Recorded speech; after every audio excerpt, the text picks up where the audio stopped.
Estoy tan agradecido por la continua edificación de templos en la dispensación del cumplimiento de los tiempos.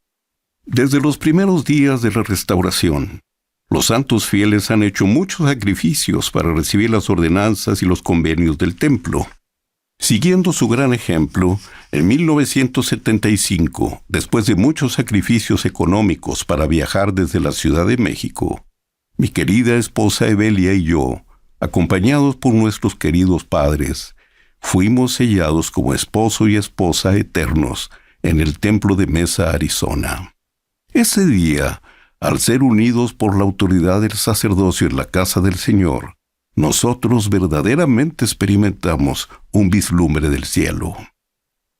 Aquella experiencia me ha permitido apreciar mucho mejor cómo después de 3 años de arduo trabajo y gran sacrificio, los santos en Kirtland, Ohio, finalmente completaron su hermoso templo en la primavera de 1836, el primero en esta dispensación.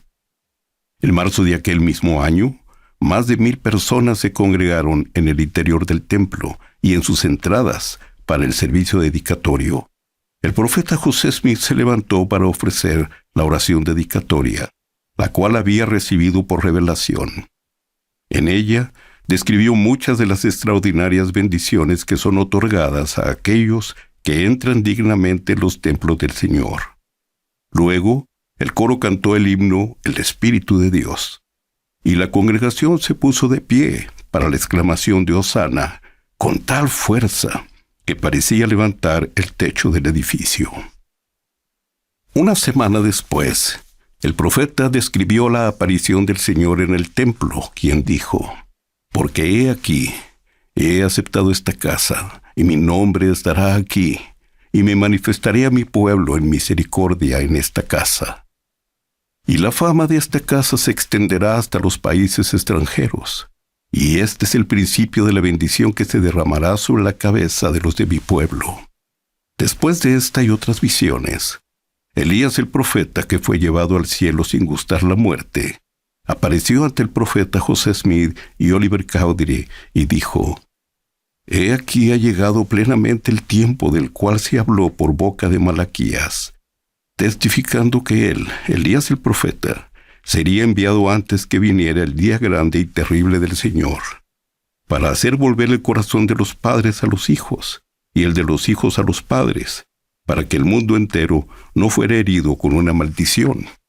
Por tanto se entregan en vuestras manos las llaves de esta dispensación, y por esto sabréis que el día grande y terrible del Señor está cerca, sí, a las puertas».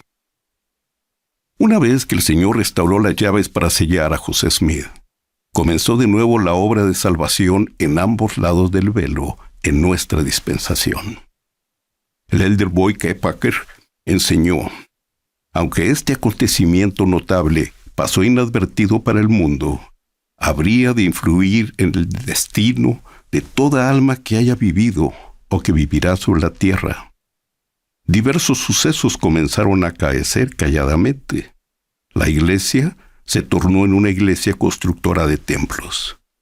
Surgieron en el mundo aquí y allí, en una manera que parecía ser espontánea, personas, organizaciones y sociedades interesadas en buscar genealogías. Todo esto ha ocurrido desde la aparición de Elías el profeta en el templo de Kirtland. Desde ese mismo día, el 3 de abril de 1836, el corazón de los hijos comenzó a volverse a sus padres. De allí en adelante las ordenanzas no fueron provisorias, sino permanentes. El poder para sellar estaba con nosotros. Ninguna autorización le excede en valor y trascendencia. Dicho poder dota de vigor y durabilidad eterna a todas las ordenanzas que se efectúan con la debida autoridad, tanto por los vivos como por los muertos. Queridos hermanos y hermanas, la construcción y el uso correcto de los templos ha sido en cualquier dispensación una señal de la iglesia verdadera de Jesucristo. Después de la dedicación del templo de Salt Lake en 1893, el presidente Wilford Woodruff animó a los miembros de la Iglesia a encontrar los registros de sus antepasados y a registrar su genealogía, llegando lo más lejos posible para poder llevar los nombres al templo y realizar las ordenanzas de salvación y exaltación. Un año después, en 1894, el mismo presidente Woodruff supervisó la creación de la Sociedad Genealógica de Utah. 100 años después, en 1994, el elder Russell M. Nelson, entonces miembro del Quórum de los 12 Apóstoles, dijo: «Los acontecimientos de ese año histórico establecieron la investigación de historia familiar y el servicio en el templo como una sola obra de la Iglesia». Queridos hermanos y hermanas, el Señor nos anima como miembros de su Iglesia a preservar nuestra propia historia familiar, a aprender de nuestros antepasados y a hacer los arreglos necesarios para que ellos también reciban las ordenanzas del Evangelio en los templos, a fin de ayudarlos a progresar en la senda de los convenios, lo cual los bendecirá con una familia eterna. Ese es un enfoque central del plan de nuestro Padre Celestial: unir las familias por esta vida y por la eternidad. Para aquellos de ustedes que aún no se sientan capaces de realizar esta obra, deben saber que no están solos. Todos podemos recurrir a las herramientas que la Iglesia ha preparado y que se encuentran en los centros de Family Search, que antes conocíamos como los centros de historia familiar. Estos centros de Family Search han sido diseñados de manera que casi cualquier persona, con poca ayuda, pueda encontrar la información de sus antepasados y organizarla debidamente para poder llevarlos a la casa del Señor. Por favor, contacten a los consultores de historia familiar de su barrio o rama, quienes los guiarán en cada paso del camino. A medida que sigamos la guía de los profetas y aprendamos cómo hacer nuestra historia familiar y realicemos las ordenanzas del templo por nuestros antepasados, experimentaremos un gran gozo, al punto que no podremos dejar de hacerlo. El Espíritu inundará nuestro corazón, despertará nuestras facultades para lograrlo y nos guiará en la búsqueda de los nombres de nuestros antepasados. Sin embargo, recordemos que la historia familiar va más allá de solo buscar nombres, fechas y lugares. Es unir las familias y sentir el gozo que viene de extenderles las ordenanzas del Evangelio. Amo la inspirada enseñanza de nuestro querido profeta, el presidente Russell M. Nelson, quien ha dicho: «El templo es el núcleo del fortalecimiento de nuestra fe y fortaleza espiritual, porque el Salvador y su doctrina son la esencia misma del templo.